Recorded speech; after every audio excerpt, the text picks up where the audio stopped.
começarmos e introduzirmos, precisamos começar a entender que em relação às parábolas e à perseguição, Jesus ele fala que ele mantinha oculto os seus ensinamentos através de parábolas, justamente para aqueles que não queriam entender e não buscavam, simplesmente não mostravam interesse e não entendiam aquilo que ele queria falar. E isso também retrata a nossa realidade. Porque quantos de nós, muitas vezes, lemos as parábolas, mas não é gerada em nós a vontade de entender a parábola.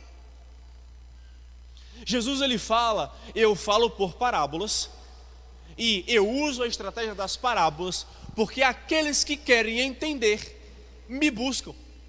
E a esses são os meus discípulos, e a esses são os meus seguidores. Isso retrata também a nossa realidade. Quantos de nós vivemos ou buscamos e ouvimos as parábolas, mas não buscamos compreendê-la, não buscamos entendê-la. Por quê? Porque o nosso coração não é levado ao desejo de entender.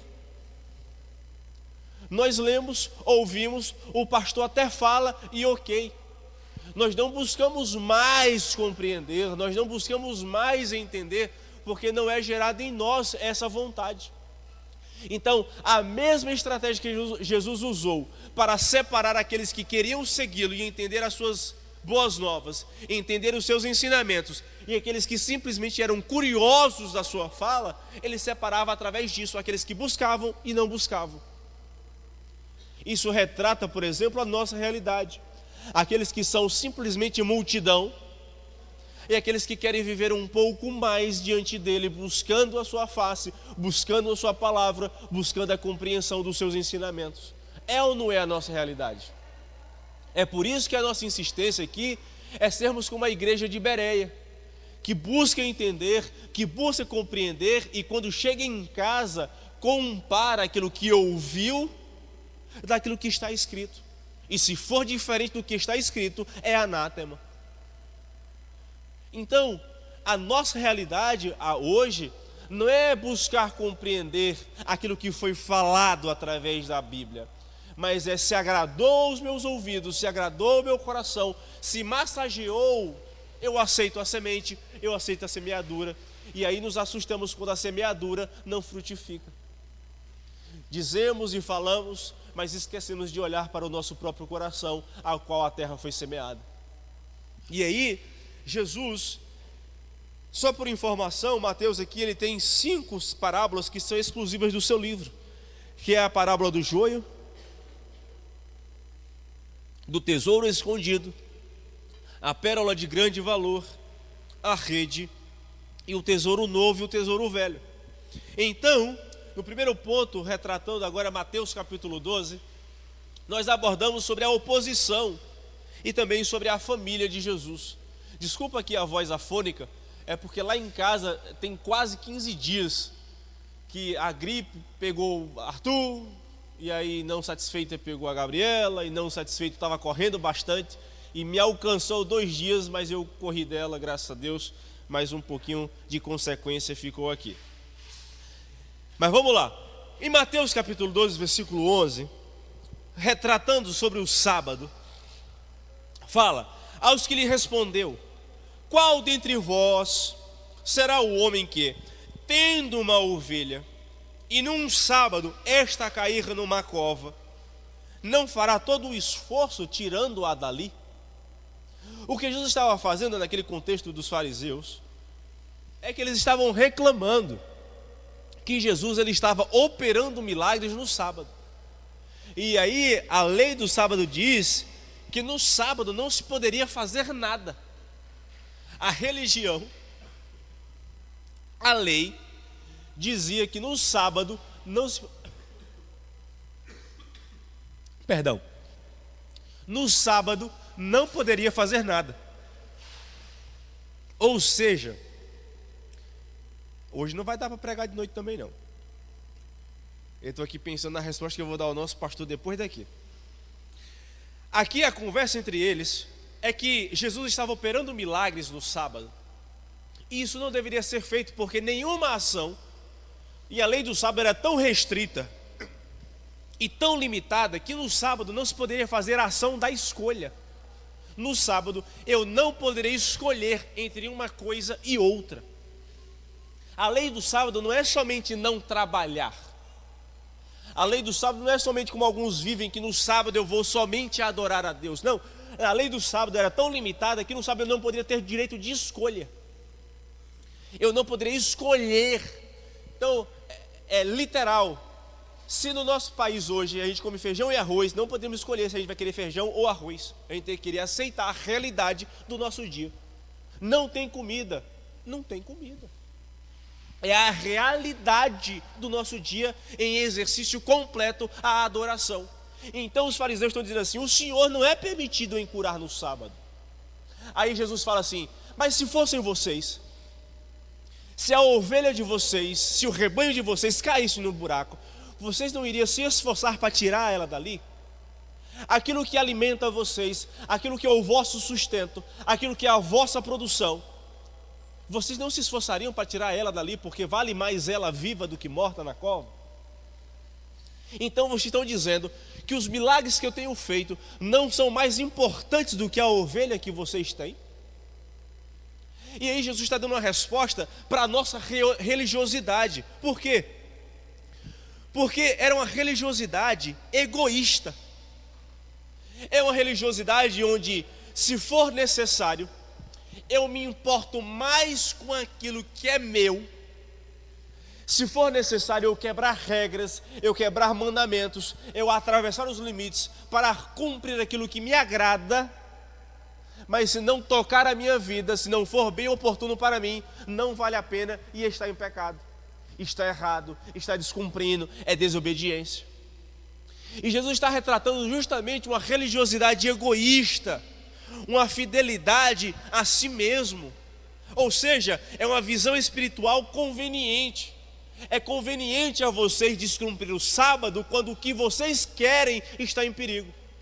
Mas quando a vida daquilo que foi alcançado, quando, no caso, por exemplo, da mão mirrada, quando a mão volta a florescer, não toca em vocês, mas a vida dele é alcançada, quando os pecados dele são alcançados e perdoados, é menos importante porque não toca na vida de vocês. Isso retrata também os nossos dias, apesar de que na teoria não guardamos o sábado, não literalmente como judeus, mas deveríamos ter um dia de devoção a Deus, e nós tratamos esse dia hoje como o domingo. Nós vamos para a igreja pela manhã, nós nos arrumamos e ajeitamos a nossa tarde para o nosso culto à noite, consagrando nossa semana, é a nossa rotina, assim na teoria. Então, Jesus está dizendo assim: vocês estão preferindo, e isso retrata a nossa realidade, porque quantos de nós limitamos a ação de Deus em outras vidas, porque dizemos que elas não merecem por isso ou por aquilo, mas se fosse em nós seria conveniente. Nós muitas vezes nos tratamos e vivemos como os fariseus, que porque não nos toca ou não nos alcança, dizemos que não merece, ou não é satisfatório, ou não é conveniente. Quantos de nós apontamos, dizemos ou julgamos porque não é conveniente a ação da nossa vida, ou não é uma ação em nossa vida?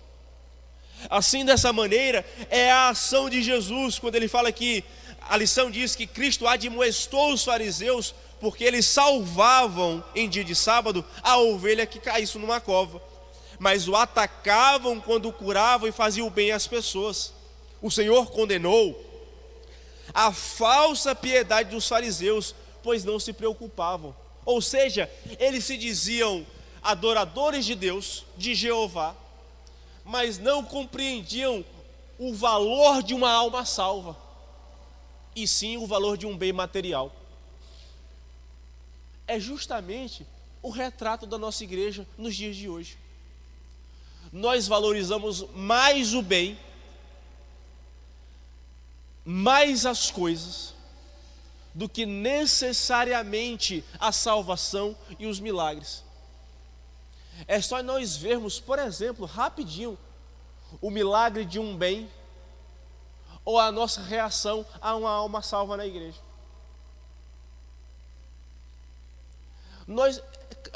A gente está junto, tá, no grupo. Não é que a gente está separado aqui, não. Está todo mundo junto no grupo de que a gente se alegra mais se hoje o financiamento da tua casa for quitado, glória a Deus, e você não sabe de onde. Com certeza, eu me incluo, a minha reação vai ser mais de êxtase pelo pagamento do financiamento da minha casa do que uma alma que foi salva e livrada do inferno. É a nossa realidade. E desculpa a franqueza, porque está difícil ser muito romântico, porque romanticismo não está levando muita coisa a ninguém, não. E nós nos alegramos mais em salvar algo da nossa vida, um bem que nós lutamos e arrecadamos tanto do nosso bem material, do nosso esforço para alcançar, do que nos esforçamos no nosso dia a dia para que uma alma seja salva. Quantos de nós gastamos a mesma energia na salvação e evangelismo de pessoas, na pregação do evangelho, no nosso trabalho, na nossa família, no nosso lar, na nossa casa, do que a mesma energia que nós gastamos no trabalho e na conquista dos nossos sonhos? Estamos todos incluídos aqui. É o que eu falo com vocês durante a série de mensagens, toda vez que eu vou começar, é que aquilo que eu vou pregar, eu estou tão distante de ser. E é isso aí. Vamos para frente? Vamos seguir. Veja, Jesus, os fariseus agora com Jesus, em Mateus 12, 38, diz assim: então, alguns escribas e fariseus responderam: mestre, queremos ver da tua parte algum sinal. Seria a mesma conversa que a gente teria se Jesus estivesse aqui hoje. Porque Jesus provavelmente não seria aquilo que nós queremos que ele fosse. Jesus, eu tenho certeza que ele não se apresentaria da maneira que eu quero que ele se apresente diante de mim. Se Jesus estivesse aqui hoje sentado, a gente talvez olharia ele como mais um na multidão. Não daríamos ouvido ao que ele fala. E para acreditar, a gente falaria assim: faz algum milagre só para eu ver, só para eu ter certeza. Faz mais um. Não é suficiente o que o Senhor já fez, mas faz mais um. A pomba desceu, a voz bradou, mas eu preciso de mais um milagre. A gente sempre espera mais uma coisa, mais um sinal, mais uma coisa que Deus possa cumprir em nós para acreditarmos em sua palavra. E aí entendemos que, por seu lado, os fariseus murmuravam e diziam que o próprio Cristo libertava por ação e poder de Beelzebul. Por ação, eles acreditavam que os milagres que Jesus fazia era por ação demoníaca do que por ação de Deus através da vida dele. Eles colocavam a ação de demônios em Cristo, mas não acreditavam que ele era o próprio Deus. Eles acreditavam que era a ação do maligno e não a ação do Espírito. Veja, isso apesar de ser escandalizante, seria a nossa realidade. É ou não é que nós julgamos? Primeiro, que quando acontece um milagre, a gente muitas vezes não acredita. A gente sempre diz assim: é armação, é marmelada. Nós não cremos mais em milagres da mesma maneira que a igreja primitiva, e isso é óbvio. Mas não é porque a ação do Espírito mudou, mas é porque o nosso coração mudou diante da ação do Espírito. Nós escutamos domingo passado na Santa Ceia sobre Atos 2, 42 e 43, sobre a ação do Espírito na igreja e como ela se multiplicava e como milagres aconteciam, justamente porque o seu coração e a sua prioridade estava em buscar a Deus. E aí, obviamente, no crescimento e desenvolvimento do mundo, coisas foram tão trazidas à nossa vida que o nosso foco começou a disseminar, a dividir, a mudar o foco e a direção. E aí, Jesus ele afirma que toda palavra frívola dita pelos homens terão que ser prestadas contas no dia do juízo final. Então, aquilo que nós falamos, aquilo que nós afirmamos, aquilo que nós sentimos em nosso coração diante daquilo que o Evangelho retrata e vive em nosso meio, será julgada no dia do juízo final. É por isso que, nesses dias atrás, semanas atrás, naquela situação de um jovem pregador que foi disseminado nas redes sociais, e aí virou meme, virou comentário, virou brincadeira, virou show de stand-up, virou um monte de coisa. E aí meu irmão me perguntou assim: Gese, para quem não conhece, meu primeiro nome é Gesiel, tá? Gese, o que é que você acha disso? Eu falei: Guinho, primeira coisa que a gente tem que entender, que antes de qualquer coisa, é um adolescente de 14 anos.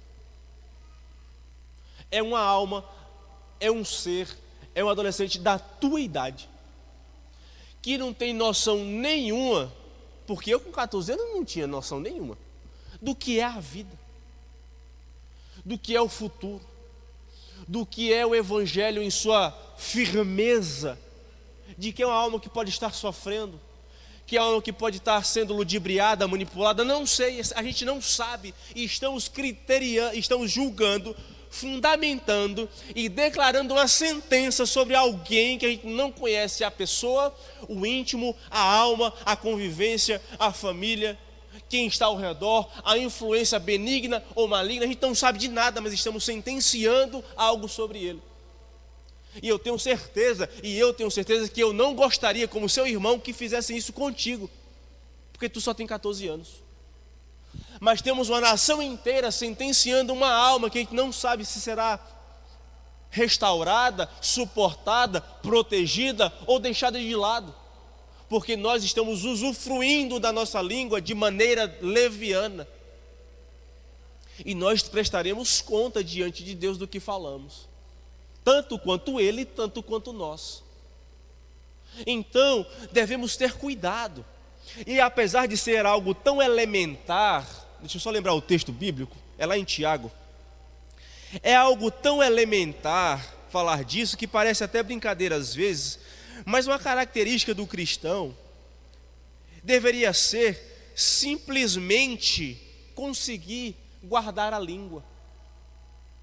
Tiago 1,19 diz assim: sabeis estas coisas, meus amados irmãos, por favor, saibam, todo homem, pois, seja pronto para ouvir, tardio para falar e tardio para se irar.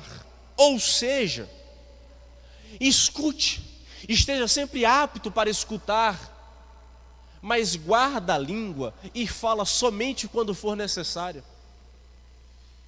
E é justamente aqui na aplicação da lição que aquilo que nós falamos, toda palavra frívola que for lançada, será julgada diante de Deus. Então, a nossa vivência diante de Deus tem como objetivo a responsabilidade de guardarmos e frearmos as nossas palavras diante dele e diante das pessoas. Aquilo que nós falamos tem valor.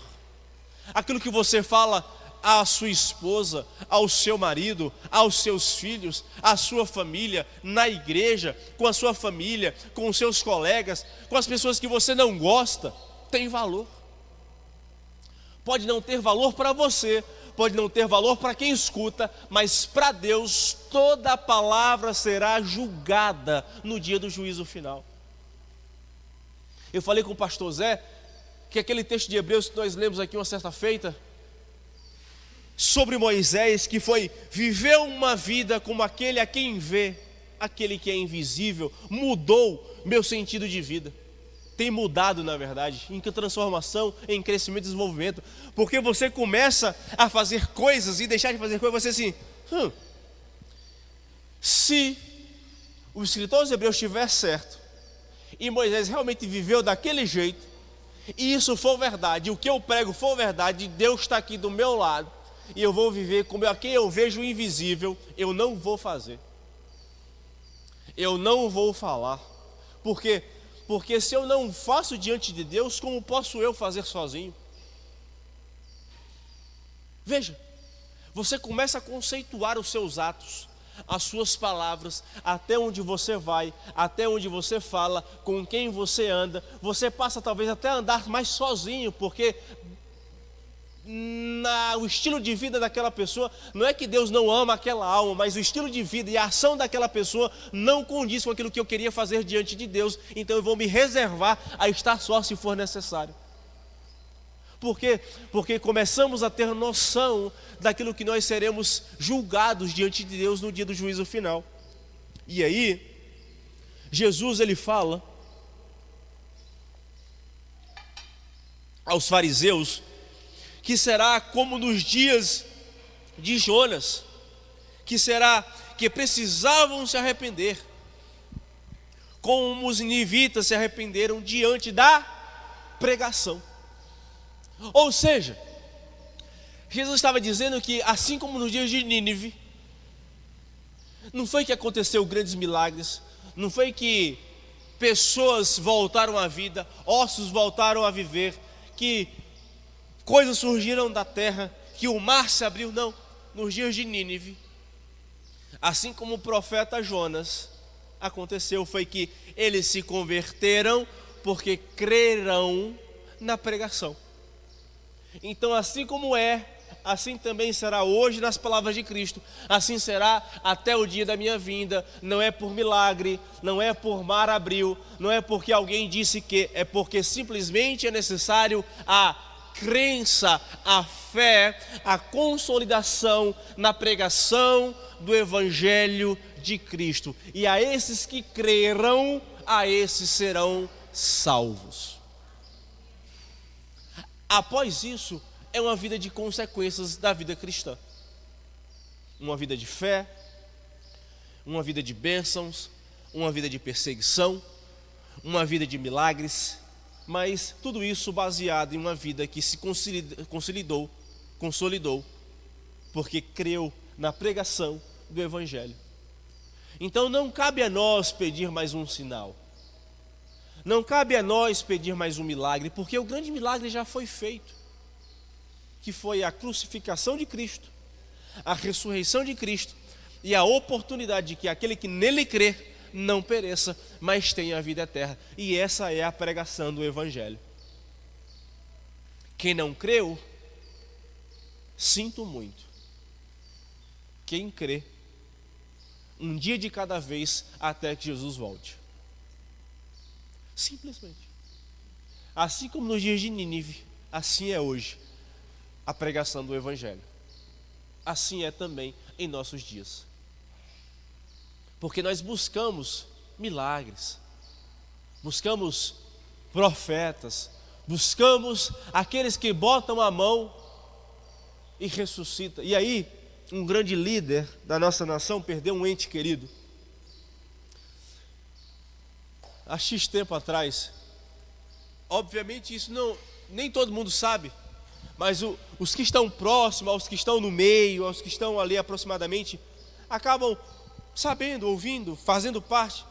E esse líder, esse pastor, ele chamou todos os profetas da região, porque ele cria na ressurreição do seu ente querido. E não aconteceu. Por quê? Porque muitas vezes gastamos tanto esperando mais um sinal, que esquecemos do grande milagre, que é a oportunidade da eternidade diante de Deus. Fazemos tanto questão do agora, que esquecemos da eternidade. Isso em qualquer contexto.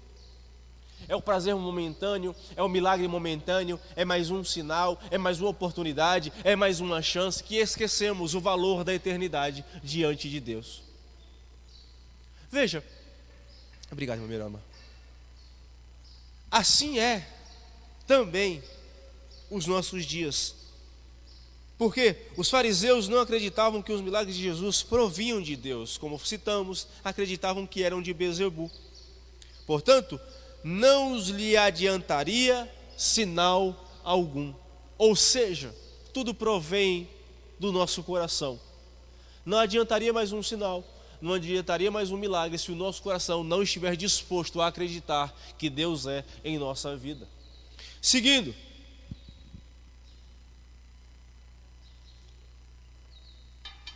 esse negócio de dar lição em 1 hora é complicado, viu? Vamos lá. Jesus, em Mateus capítulo 12, versículo 48, diz: porém Jesus respondeu aos que lhe trouxera o aviso: quem é a minha mãe? E quem são os meus irmãos?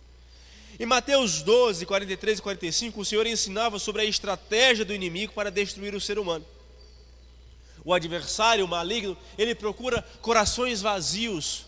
É por isso aquela mente vazia é a oficina do diabo. É porque uma mente vazia, um coração vazio, uma vida vazia está disposta a receber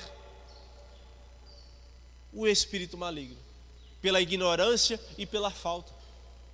E veja, o varrer da casa no sentido aqui, porque diz que o espírito maligno ele sai, ele passeia, ele vai, mas não achando algum lugar, ele volta para a casa que ele estava vazia, varrida e ornamentada, e não volta sozinho, mas volta com outros 7 espíritos. Um coração vazio, uma mente vazia, uma vida vazia de Deus é elementar, é uma vida que não busca a Deus. É uma vida que não se consagra diante de Deus. É uma vida que não busca a face do Senhor. Uma vida que não preenche com a presença de Deus será preenchida por outra coisa, mas vazio não fica. Não quero dizer que vai preencher o vazio dos nossos anseios e sentimentos, mas estou dizendo que se um coração não é preenchido pela presença de Deus, o espírito maligno vai preencher e achar espaço e brecha para abusar e tomar a sua vida. E isso cabe também em nós que estamos na igreja, porque temos a sensação de que estamos na igreja, estamos em Deus, e isso não é verdade. Porque Judas estava do lado de Cristo, nem por isso o coração dele estava cheio de Cristo. O coração dele estava cheio de Satanás. O coração de Judas foi tomado pelo diabo. Então estar na igreja não significa um coração disposto e preenchido pela presença, mas um coração disposto, não importa onde ele estiver, se no trabalho, se em casa, se na igreja, é um coração que busca a face do Senhor. E isso parece tão simples, tão repetitivo, todo culto, todo dia, toda pregação, toda fala, nós falamos, lê a Bíblia, ora, jejua, busca a minha face. A gente vai ler, aquele que buscar a minha face, se converter dos seus maus caminhos, confessar os pecados, eu, o Senhor. A gente lê um monte de versículo, a gente diz, entra no teu quarto, fecha a tua porta e busca o teu Pai em secreto, e o que está em secreto o Pai responderá. Mas em nosso dia a dia a gente não faz. Pelo menos eu, né? Não vou dizer vocês. Foi o que eu estava falando aqui com o pessoal no início. No meu caso, igreja, família, mulher e meninos, responsabilidade com a casa, faculdade em tempo integral quase. Aí tem que estudar quando chega em casa, mas domingo tem que pregar. Eu estudo o que eu vou pregar ou estudo o assunto da faculdade? O menino chora, só quer o colo do pai, a esposa está doente. A oração, gente, já ficou lá para trás, ó. Quando dá hora de dormir, o que eu mais estou pensando é na minha cama e não em falar com Deus. Eu já falei com o meu menino, dorme papai, dorme, vai. Aí vou botar no berço, pai, não. A minha oração é: Deus, faz dormir. Não é Deus me revela a tua palavra. Aí eu vou para a cama, a esposa, meu bem, tem as coisas da casa, tem as coisas do menino que vai nascer, tem os exames, tem isso, tem os remédios, e amor, e as nossas coisas, e as coisas da casa. Eu falei, é verdade, amor, vamos fazer mais. Amor, tem os projetos, verdade. Aí chega na igreja, aí chega o irmão, pastor, tá doendo, tá ruim, tá quebrando, a família tá desse jeito. Aí a reforma, aí tá lá de domingo os pedreiros trabalhando, glória a Deus. Aí o louvor vem, não vem, o pastor estudou, não estudou. E aí a oração, ficou para trás. A leitura, o devocional, porque tem gente que acha que devocional é ler um capítulo da Bíblia e ir embora. O devocional é, Senhor, revela o teu devocional a mim, pelo amor de Deus. No carro a gente vem orando, e a gente fica nessa vida, segunda, terça, quarta. Eu sou desse jeito. A gente vem para o culto de doutrina, Senhor, eu não li hoje não, mas revela a tua palavra a mim, Pai, amém. Que eu consiga sair e ir pescando no meio da pregação. E dar aquelas quebradas de pescoço. A oração, a leitura bíblica, o jejum. O jejum foi forçado porque não deu tempo de comer, porque acordou atrasado, porque dormiu demais. O jejum foi porque não conseguiu fazer o lanche, porque estava no trabalho. O jejum é um forçado, não por consagração diante de Deus. E essa é a nossa rotina, e nós entendemos, e eu entendo. O martelo batendo no mesmo prego todo dia é porque nós temos que ter a consciência de que nós podemos mais e que devemos mais. É a rotina de todos nós. É entregar mais, porque Deus nos entregou aquilo que Ele tinha de melhor, que era o seu Filho, e nós não entregamos o nosso melhor diante de Deus. Isso é uma pregação para o nosso coração, para o meu e para o seu. É entender que Deus pegou o seu bem mais precioso para os seus, mas os seus ainda assim não entregam nem o seu melhor diante dele, nem mesmo um dia. Porque eu já vim para a igreja hoje, não preciso de mais nada na semana. A Bíblia deixa para o culto, se pudesse. Eu não vou dizer que deixe sua Bíblia aqui, porque até a minha Bíblia aqui já foi roubada. Mas se a gente pudesse deixar a Bíblia aqui na cadeira, porque eu só vou usar domingo que vem, a gente deixava. Só vou usar na igreja mesmo, deixa aqui guardando meu lugar, que domingo que vem eu pego e já sento no mesmo lugar. É quase a nossa mania se pudesse. Assim seria justamente aqueles que não têm um coração preenchido pela presença. São pessoas que vivem a rotina, pessoas que não se colocam diante de Deus, não buscam. Por quê? Porque estão tão envolvidos que o Satanás, que o diabo, que o espírito maligno encontram a brecha que pode ser entrada em nossa vida e nós não entendemos o porquê. É porque não preenchemos com a presença de Deus. Vamos seguir. Então, nós vamos entrar no segundo ponto. Já é 10h37. Lamentável. Veja, a parábola do semeador. Não vou reclamar porque a ideia é que saiamos daqui aplicando o que a gente aprende. Então, se nós aprendermos isso, glória a Deus, Deus seja louvado. No horário a gente conclui em nome de Jesus. Veja, na parábola, em Mateus capítulo 13, Jesus fala, e de muitas coisas lhe falou por parábolas e dizia, eis que o que semear saiu a semear. Ou seja, o semeador, literalmente na prática, está semeando. E em Mateus 13, Jesus profere o seu grande terceiro discurso, edificando a sua comunidade local e naqueles dias, bem como a igreja nos dias de hoje. E através, como eu falei no início, de parábolas, separando aqueles que são igreja e discípulos, daqueles que são mundo e curiosos. Como eu falei, até hoje, muitos de nós não gastamos o nosso tempo, ou um pouco do nosso tempo, buscando compreender a palavra de Deus. Veja, em cada parábola há uma verdade espiritual principal, embora outras secundárias possam existir. Ou seja, o que eu entendo aqui é que em cada parábola existe uma verdade prática à nossa vida. algo que Deus quis dizer com ela aos nossos corações. Obviamente, isso se entende entendendo e buscando a parábola. E eu busquei entender que as verdades secundárias são aquelas que são, me permita, para cada um de nós em sua pessoalidade. Porque a maneira que a senhora entende o que a senhora lê, não é a maneira que eu entendo. Porque a senhora lê, nós lemos a Bíblia baseado na nossa criação, dos nossos pais, baseado na nossa chateação do nosso dia, da semana. Nós lemos a Bíblia baseado e influenciado pelas brigas e felicidades da nossa semana, pela limitação ou excesso de tempo que temos, pela pregação que ouvimos na semana ou deixamos de ouvir, pela mensagem que nos foi enviada pelo WhatsApp ou não. Então, tudo ao nosso redor de ambiente influencia o modo que nós lemos.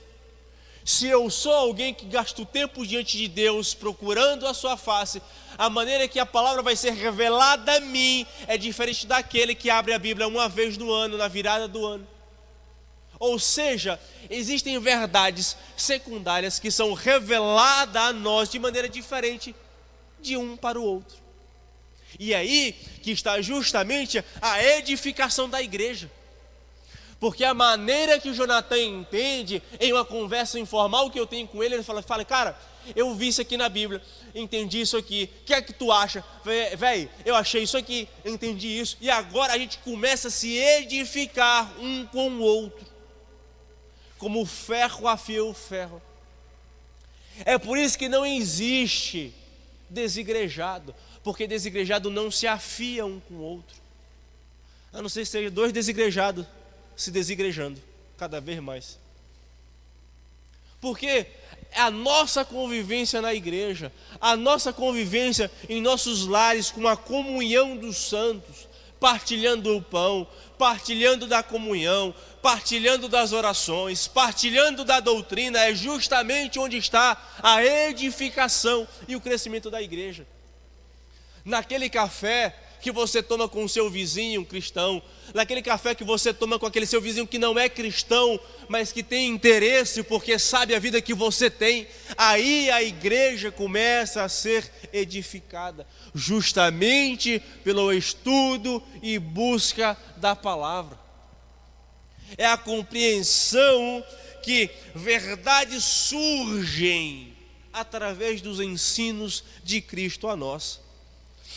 Aí, embora fossem fáceis de entendimento, elas exigem uma sensibilidade e algum esforço de interpretação para superar algum enigma ou mistério, o que exigiria interesse em aprender ou um pedido de esclarecimento ao mestre. Ou seja, até hoje, se nós pegarmos a Bíblia e não entendermos, a primeira pessoa que devemos procurar não é o professor de teologia, mas é Deus, não compreendi a tua palavra, revela a mim, me ensina, traduz, me mostra algo em sua criação que me remeta ao entendimento da sua palavra, ou traz a mim alguém, ou vou ao pastor, mas que entendamos que a palavra é revelada àqueles que têm interesse em entendê-la. Porque quem não tem vontade de entendê-la, não basta eu pregar aqui, não basta alguém pregar em qualquer lugar que seja, que o coração que não quer entender, não vai entender.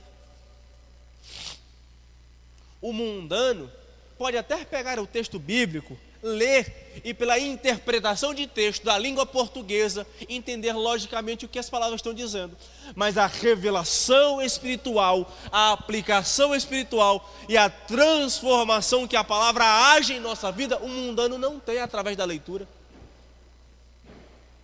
É necessário um coração que deseja crer, é necessário um coração que deseja entender, é necessário um coração que esteja disposto a procurar, para então ser alcançado.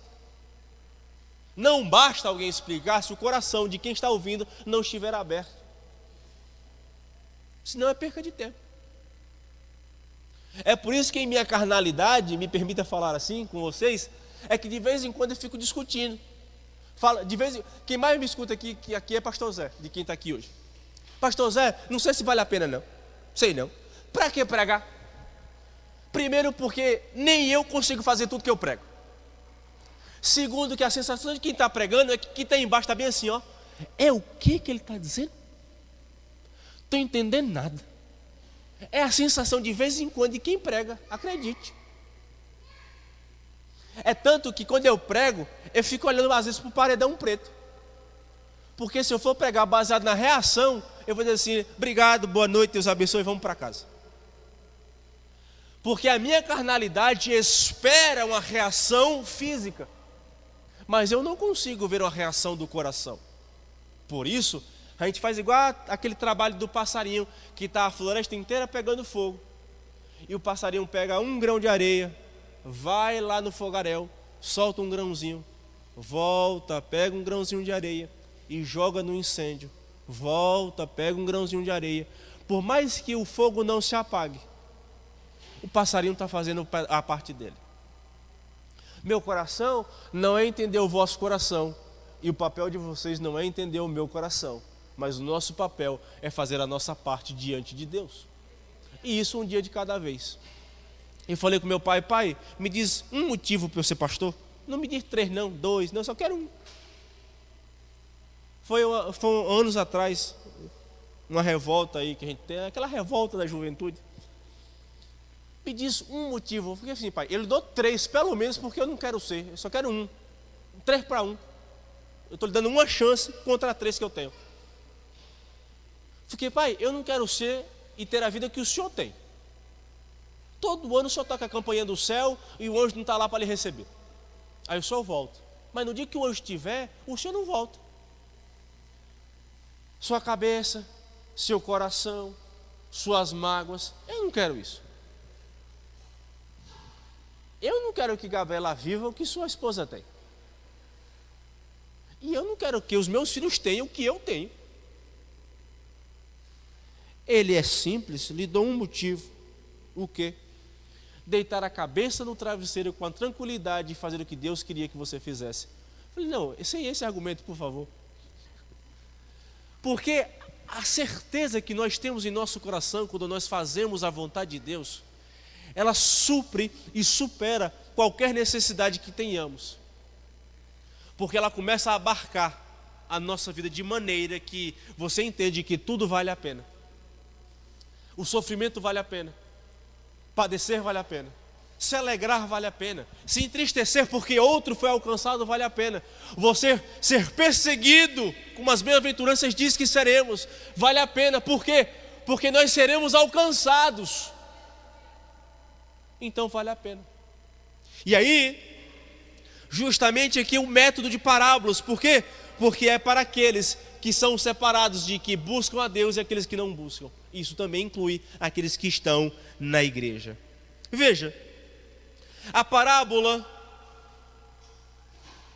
do semeador diz, mas o que foi semeado em boa terra é o que ouve a palavra e a compreende, este frutifica e produz a 100, a 60 e a 30 por 1.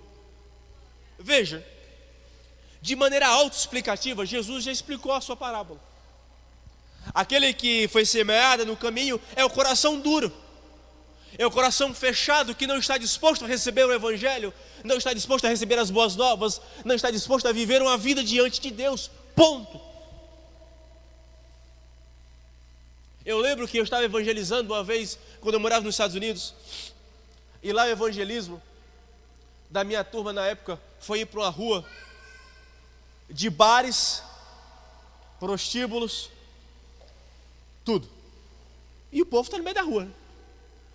E a ordem foi, pessoal, vocês vão encontrar muitos corações duros. E eles citam esse texto.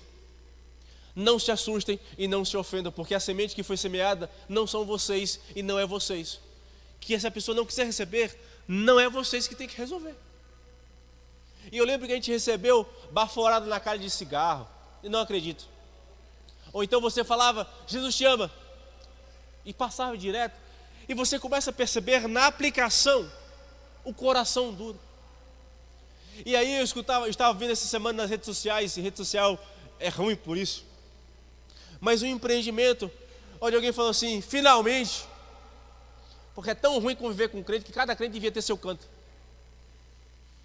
E aí a gente percebe como o coração do mundo é duro. É um coração que não é disposto a receber o Evangelho.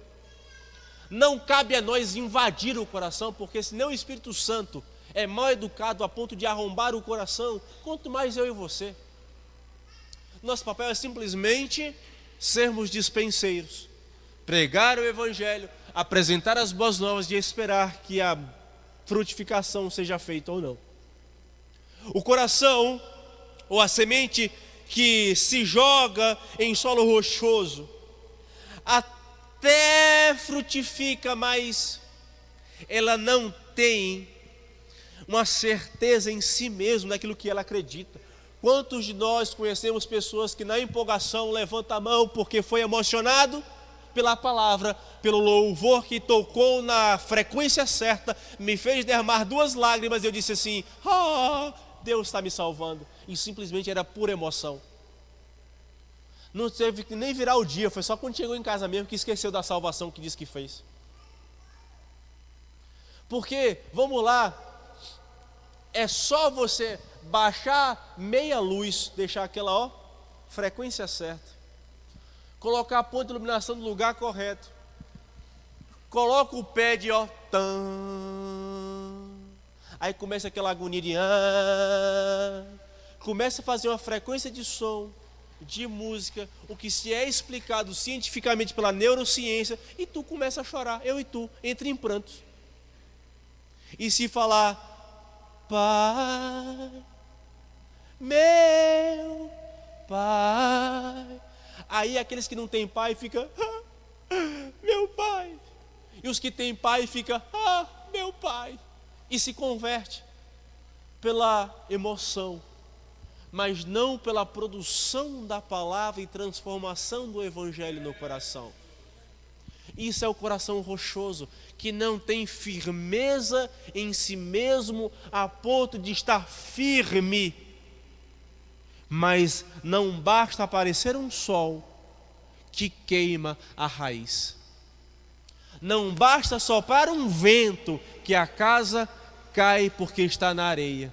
Não basta vir uma chuva que se derrete porque é uma salvação feita de açúcar. Assim é o Evangelho que foi lançado em solo rochoso. Veja, aquele que está entre os espinhos é um coração que frutifica, que gostaria de frutificar, mas não frutifica porque está fascinado pelos desejos do mundo. E o quarto é o coração disposto a frutificar e a receber a semeadura da palavra do Evangelho de Cristo em seu coração. Esse cresce, a raiz aprofunda, a árvore cresce e frutifica, se tornando algo belo, que alcança outros, não pela sua autocapacidade, mas pela graça e misericórdia que foi dada em Deus nessa vida. Então, seguindo para o último ponto, seguimos na mesma raciocínio a parábola do joio, da mostarda e do fermento. O Ministério do Louvor já pode estar aqui. Veja, a parábola do joio, da mostarda e do fermento, basicamente é deixai-os crescer juntos, até que no tempo da colheita, o joio e o trigo, direi aos ceifeiros, ajuntai primeiro o joio, atai os feixes para ser queimado, mas o trigo recolhei-o no meu celeiro. Apesar de trigo e joio ser muito parecido, a sua estrutura física, quando chega o momento da ventania, dos ventos, o trigo ele se molda ao ambiente, e quando o vento sopra, o trigo ele deita como ramadas. Mas o joio é tão duro que o joio fica teso aqui, não cedo, não vou para lugar nenhum. Então, por mais que na ambiência da convivência da igreja joio e trigo sentam um do lado do outro, um sorri, o outro chora, os dois dão glória a Deus, e a gente não sabe quem é joio e quem é trigo. A gente vai para o mundo, evangeliza, a gente não sabe quem é joio ou é trigo, mas chegará o dia que Deus chamará o trigo, os trigos se deitarão e Ele dirá: ceifeiros, arranquem o trigo, arranquem o joio, amarre os feixes. Em outro texto diz que lançai-os no fogo, e o trigo recolhei-os ao meu celeiro. Então não cabe a nós discernir quem é joio e quem é trigo, cabe a nós discernirmos o nosso coração, para sabermos se somos joio ou se somos trigo. E aqui está, relembro, a nossa vida baseada nas bem-aventuranças. Quando nós conseguimos ser os que choram, os humildes, os pobres de espírito, os limpos de coração, os pacificadores, a esses que forem perseguidos, são como o trigo. Diferente disso, são o joio. E aí, entendemos também que a parábola do grão de mostarda que é tomada e plantada no seu campo. Veja, apesar de ser tão pequena, reflete uma consequência e um desenvolvimento tão grande diante de Deus. É como o fermento que você coloca pouco na massa, mas ele tem uma influência tão grande no contexto porque ele cresce. Assim deveria ser a igreja, gente. A igreja do nosso contexto, na teoria, o fermento em todo o contexto do bolo, eu não faço bolo, mas vejo fazendo, é a minoria, né? Quem concorda comigo? Você não bota muito fermento, né? Eu acho que não bota muito fermento, não estraga. Cresce demais, sai da boleira, queima, faz um estrago, tem que limpar o forno. Então você coloca a medida necessária. E veja que a medida necessária do fermento, ela influencia o bolo inteiro, mesmo sendo a menor quantidade comparada a todas as outras condimentos e, sei lá, as coisas que faz o bolo. Na cozinha, gente, eu só como. E sei fazer ovo e fazer a banana na air fryer. Mas vamos lá. A igreja, em nossa realidade, ela é mais de 25% no Brasil. Ou seja, ela não é a minoria em nossa nação, mas influencia como se fosse a minoria. Ela influencia como a minoria na política, na polícia, na segurança pública, na saúde, nas artes, na educação, no cinema. Você percebe que todo o contexto que estamos inseridos, a igreja só é igreja na igreja, porque fora dela ela esquece que ela é igreja. Nós deveríamos nos comportar como fermento, que nós influenciamos, apesar de ser o único cristão no teu trabalho, apesar de ser o único cristão na tua família, apesar de ser o único cristão na tua sala, tu deveria gerar mais influência do que ser influenciado pelo meio mundano.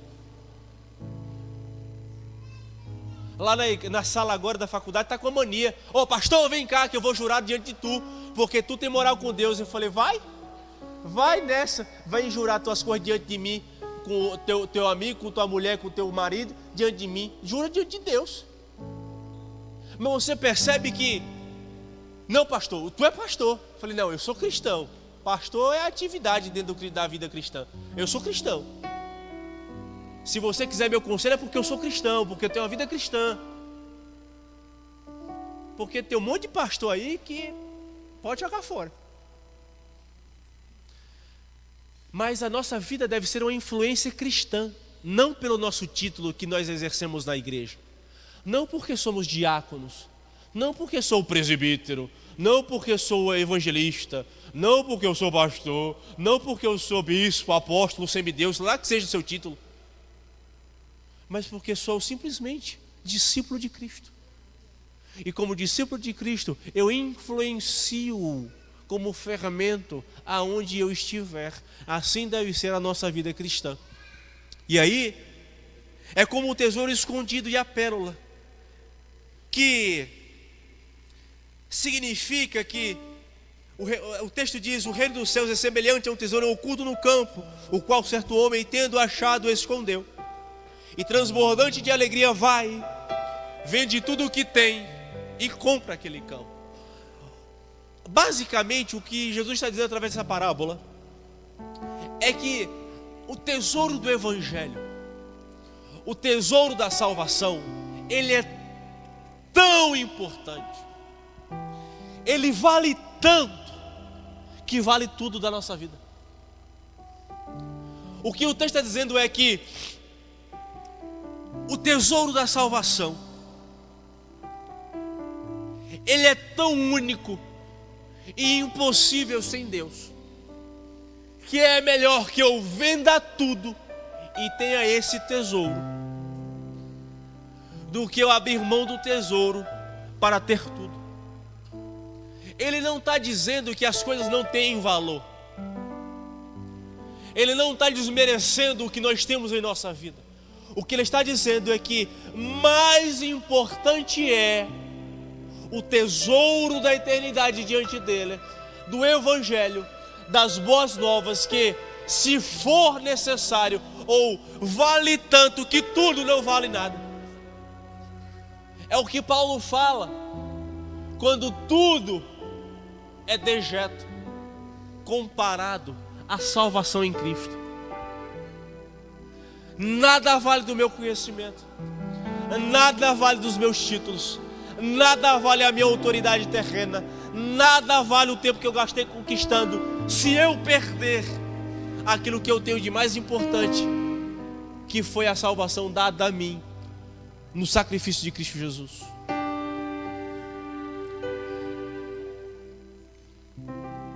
Eu não tenho palavras para expressar o que significa a salvação, mas eu só sei sentir de que e entender diariamente que, se for necessário, abra mão, mas não perca a salvação. Isso é complicado porque o próprio Jesus diz que eu trarei inimizade entre pais e filhos. A minha espada veio para cortar e separar. Ou seja, não é que ele está dizendo que ele veio para separar pai e filhos, marido e mulher, não. Mas ele está dizendo assim, que meu evangelho é mais importante, a eternidade é mais importante. O texto que eu falei, que eu citei agora, é Mateus 8, se eu não me engano. Ou é Mateus 18? 8 e 18. Eu vou falar, nesse instante eu olho ali e falo para vocês. É que, se for necessário, que haja separação, mas que você não perca a salvação. Porque salvação individual, e infelizmente nós não podemos carregar sobre nós a salvação do outro. Cabe a nós sermos cristãos e influenciarmos como um fermento. E se Deus tiver graça e misericórdia, e o coração daquele estiver aberto a aceitar, ele será transformado. A Bíblia também diz que, esposa, se o seu marido não for cristão, não abra mão do casamento, porque a senhora santifica o marido. Marido, se o senhor for cristão e sua esposa não for, não separa, porque a sua vida cristã santifica a sua esposa. Ou seja, um coração aberto e disposto a receber o Evangelho e viver uma influência do fermento, influencia todo o meio.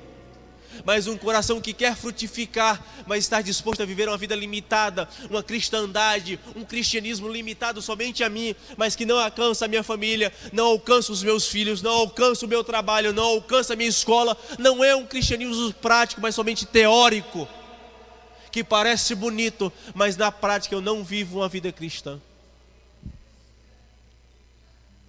Eu lembro que eu estava fazendo, são que horas? Quase terminando. Desculpa deixar vocês em pé. Eu estava fazendo estágio em Jaíba. E a gente escutou lá de uma senhora que ela limpava a igreja católica de Jaíba a vida toda. E disse que ninguém ensinou a ela a ler e escrever. E disse que um dia ela sonhou, no testemunho dela. A gente foi fazer atendimento a domicílio e a senhorinha falou: contando, ela não sabia que eu era cristão, e contando para a minha equipe que ninguém era cristão. E ela contando, como uma idosa, eu sonhei um dia. Ela falou assim, eu sonhei com uma voz que me falava assim, ó, B com A é Bá, C com A é K. E começou a ensinar o alfabeto para ela. Ela disse que encontrou uma Bíblia e ela começou a ler, palavra por palavra. Palavra por palavra, assim. Eu aprendi a ler no sonho e aprendi a ler na prática numa Bíblia. Ela disse que ela começou a perceber que aquilo que ela lia não condizia com tudo aquilo que ela tinha aprendido como cultura. E ela falou, aí meu filho, aí meus filhos, eu virei crente, limpando a igreja. E aí chegaram para mim assim, agora você é crente dos evangélicos. Aí ela falou assim, se for para eu ser salvo, eu tenho que ser chamado de crente dos evangélicos, então eu sou crente dos evangélicos mesmo. Mas o que eu estou dizendo é que foi um coração aberto e disposto a aprender, a ler, a ser fermentado, a influenciar, e que aquilo que começou de uma senhora analfabeta se tornou uma família que foi alcançada, porque alguém esteve disposto a viver um milagre diante de Deus. E não é eu que ensinei ela a ler e escrever, mas pessoas que não professam a nossa fé simplesmente ficaram assim, mas como assim ela aprendeu a ler no sonho? Eu entendo, eu e você nós cremos, mas é a história de uma senhora que aprendeu a ler na fase da idade, com a idade avançada, que ninguém ensinou a ler a não ser o Espírito Santo através da revelação e através da sua palavra, e ela entendeu que a sua salvação é como um tesouro que mais vale eu abrir mão de tudo, mas eu não posso perder a minha salvação, mas vale eu abrir mão de tudo aquilo que eu aprendi como cultura, como doutrina, porque a palavra de Deus diz que a salvação é em Cristo Jesus. Então assim deve ser a nossa vida, é como uma pérola que se eu a encontro, eu abro mão de tudo, porque mais vale o tesouro em minha posse, do que eu ganhar o mundo e perder a minha alma. Se coloque de pé. A rede do Evangelho, a mensagem do Evangelho é como uma rede que pretende alcançar e salvar todas as pessoas, não importando as suas diferenças. Ora, a igreja de Cristo também assemelha-se a uma rede, pois é formada de pessoas que, embora diferentes, são ligadas umas às outras pelo Espírito de Deus, para levar a mensagem de amor do Evangelho e abençoar a todos, sem distinção. É o que eu tenho falado para nós aqui muitas vezes. Nós precisamos estarmos preparados para recebermos qualquer pessoa diferente de nós. As pessoas precisam se sentir confortáveis em passar pelas essas portas e saber que os olhos que irão recebê-las aqui não serão olhos de julgamento, mas são olhos de amor. Sabe por quê, gente? Sabe por quê?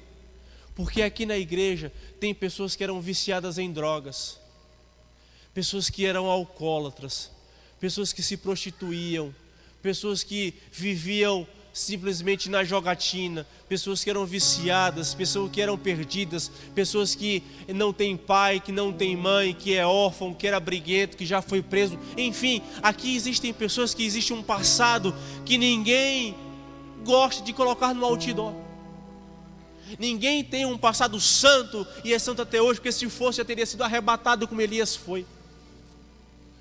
Mas o que eu quero dizer é que todos nós aqui não podemos julgar, porque todos nós um dia já estivemos na escuridão, na desobediência, no lamaçal do pecado, e a misericórdia, a graça e o amor de Deus nos alcançou. Então agora, como cristãos, estamos abertos a abraçarmos a quem precisa receber o Evangelho de Deus.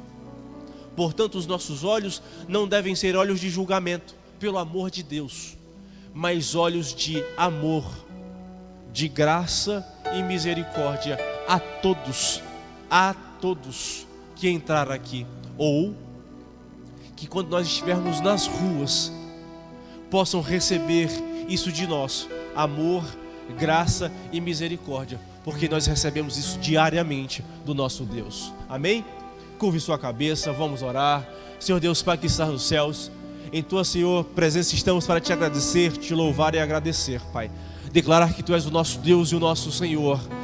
Declarar que Tu és, Pai, dono da nossa vida, Senhor da nossa vida, Rei da nossa vida, aquele que detém o poder da nossa vida, aquele que detém o poder de simplesmente nos dar o dom da vida, o dom de respirar, o dom de acordar pela manhã, se deitar pela noite, aquele que, Senhor, nos dá força para vencer um dia de cada vez, mesmo quando não os buscamos em nosso dia, Pai. O Senhor nos dá força para buscarmos o nosso trabalho, para sustentarmos a nossa família, para educarmos os nossos filhos, para vir à igreja, nos dar capacidade, Pai, de usufruirmos da nossa capacidade, daquilo que nós vivemos e produzimos, daquilo que nós estudamos. Enfim, Senhor, o Senhor nos sustenta a cada dia, mesmo quando não retribuímos a Tua presença com amor e gratidão, Pai. O Senhor nos sustenta. Muito obrigado, Pai. Que possamos entender o privilégio de estarmos em Tua presença, que possamos entender o privilégio de Te adorar, de Te engrandecer e Te louvar, Pai. Assim, Pai, Te consagramos mais uma vez. Escuta o nosso clamor, escuta a nossa oração, escuta, Pai, os nossos pensamentos, os nossos anseios, as nossas preocupações, que possa ser tudo colocado diante do Teu altar, Pai, Te consagrando a nossa vida, o nosso casamento, os nossos filhos, a nossa vida, Pai, de maneira geral, em Te entregamos e Te consagramos. Assim Te louvamos, Te agradecemos em Teu nome. Amém e amém.